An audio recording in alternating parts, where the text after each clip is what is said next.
Long ago, it was believed that living creatures originate spontaneously from the non-living matter.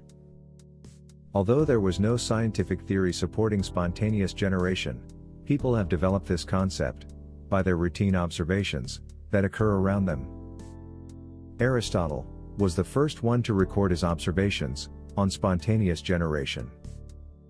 He described about the formation of maggots from decaying meat and sudden appearance of rats from stored grains, etc.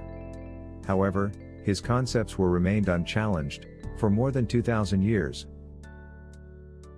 In 1668, Francesco Redi has first disproved the theory of spontaneous generation.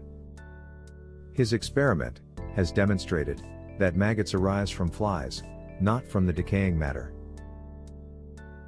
Later, there were many experiments and arguments on spontaneous generation. In 1676, after the discovery of microorganisms by Leeuwenhoek, the arguments on spontaneous generation have taken a new turn.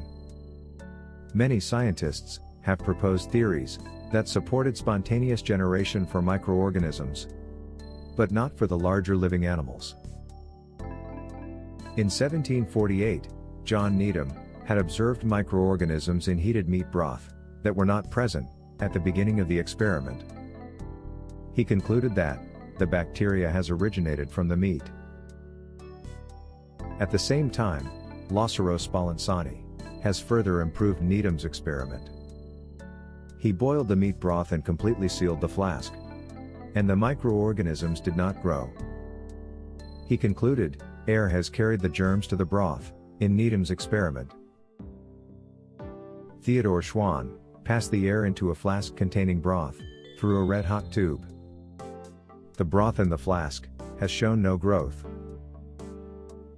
Simultaneously, in 1850, George Friedrich Schroeder and Theodor von Dusch have allowed air into the flask by passing it through a sterile cotton plug. No growth was observed. They said, the cotton fibers have trapped the microbes from the external environment. The usage of cotton plugs to avoid microbial contamination exists even today.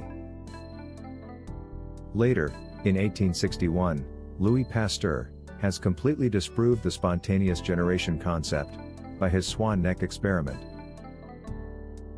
Let us go through these experiments.